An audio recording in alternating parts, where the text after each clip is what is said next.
শ্ৰদ্ধাৰ সাংবাদিক বন্ধুসকল, প্ৰথমতে আপোনাক আজি আমাৰ এই অনুষ্ঠানত অহাৰ কাৰণে আমি আপোনালোকক প্ৰথমতে আমাৰ ফালৰ পৰা ধন্যবাদ জ্ঞাপন কৰিছোঁ। কেন্দ্ৰীয় সমিতিয়ে বঙাইগাঁও জিলা সমিতিসমূহৰ যি একত্ৰীকৰণ প্ৰক্ৰিয়া আৰম্ভ কৰিছে, ইতিমধ্যে সিদ্ধান্ত গ্ৰহণ কৰিছে তেওঁলোকে আমাৰ একত্ৰীকৰণ কৰিব গোটেইকেইখন জিলাক। গতিকে সেই সিদ্ধান্তক আমাৰ আঞ্চলিক প্ৰতিনিধি হিচাপত আমি তেওঁলোকক আদৰণি জনাইছোঁ। তেখেতসকল আমাৰ ধন্যবাদৰ পাত্ৰ।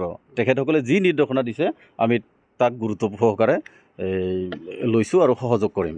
এতিয়া কথা হ'ল, এতিয়া একাংশ যি আমাৰ কোচ ৰাজবংশী ছাত্ৰৰূপী ব্যৱসায়ী যি সংগঠনটোক যেনেধৰণে আজি ব্যৱহাৰ কৰিব ধৰিছে, ব্যক্তিগত পৈতৃক সম্পত্তি নিচিনাকৈ ব্যৱহাৰ কৰিব ধৰিছে, তাক আমি ধিক্কাৰ জনাইছোঁ। আৰু কেইজনমান মুষ্টিমেয় ব্যক্তিৰ স্বাৰ্থত যাতে কোচ ৰাজবংশী সংগঠনটো ব্যৱহাৰ নহয়, তাৰ কাৰণে আমি ৰাইজক অনুৰোধ জনাইছোঁ। ৰাইজক আমি এই ক্ষেত্ৰত দৃষ্টি নিক্ষেপ কৰাৰ কাৰণে অনুৰোধ জনাইছোঁ।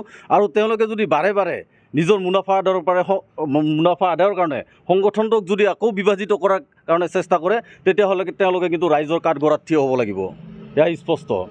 দ্বিতীয় কথা হৈছে কি, আমাৰ মাজত যি আমাৰ সন্মুখত যি আমাৰ একত্ৰীকৰণ অধিৱেশন আছে, একত্ৰীকৰণৰ জিলা সমিতি অধিৱেশন আছে, আমি বঙাইগাঁও জিলাৰ যিমান ৰাইজ আছে সকলো ৰাইজকে আহ্বান জনাম, সচেতন ব্যক্তিসকল ওলাই আহক, শিক্ষিত যুৱচাম ওলাই আহক।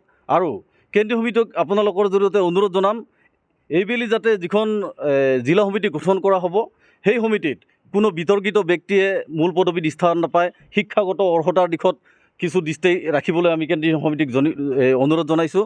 আৰু যিটো বিতৰ্কিত বিষয় আহিছে যে আমি কেন্দ্ৰীয় সমিতিক আমি নকৰোঁ, মানে মান্যতা নিদিওঁ বা অমুক বেয়া, আমাৰ জিলা কেন্দ্ৰীয় সমিতিৰ সভাপতি সম্পাদক বেয়া, বিভিন্ন ধৰণৰ ওলাইছে। আচলতে আমাৰ যিটো সংবিধান আছে, আক্ৰাছুৰ সংবিধান মতে এখন জিলা সমিতিৰ কাৰ্যকালে 2 বছৰ।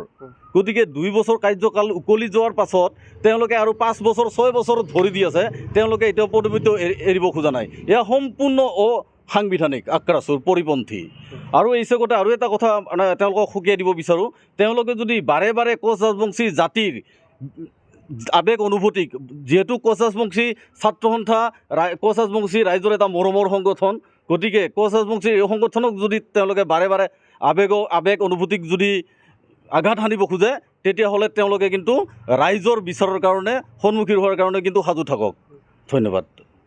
5 জুলাই তাৰিখে হয়, 5 তাৰিখে, অহা মাহৰ 5 তাৰিখে তেওঁলোকে অধিৱেশনৰ দিন ধাৰ্য কৰিছে। কিন্তু আমি অনুৰোধ কৰিম, মানে সাংগঠনিক স্বাৰ্থত তেওঁলোকে যদি পাৰে, তেতিয়াহ'লে অহা 7 দিন নাইবা 10 দিনৰ ভিতৰত আমাৰ জিলা সমিতিখন এখন সুস্থ সবল পূৰ্ণাংগ সমিতিৰূপে গঠন কৰক।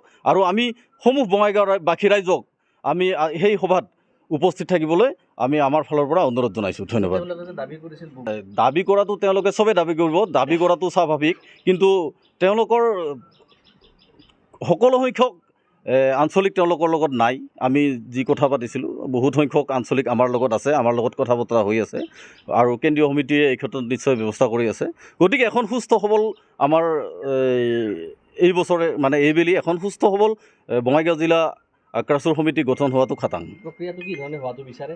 প্ৰক্ৰিয়া যিহেতু কেন্দ্ৰীয় সমিতি সম্পূৰ্ণ প্ৰক্ৰিয়া আগবঢ়াব, কিন্তু আমি আমাৰ জিলা সমিতিৰ পৰা এটাই দাবী কৰিম, বা আমি আঞ্চলিক, যিহেতু আজি জিলা সমিতিত আমি নাই, আমি আঞ্চলিকৰ প্ৰতিনিধি হিচাপত আহিছোঁ, আঞ্চলিক প্ৰতিনিধি হিচাপত এটা দাবী কৰিম, যাতে কোনো বিতৰ্কিত ব্যক্তি তথা অশিক্ষিত, মানে শিক্ষাগত অৰ্হতা নথকা ব্যক্তিয়ে যাতে মূল পদবী কৰিব নোৱাৰে, গ্ৰহণ কৰিব নোৱাৰে।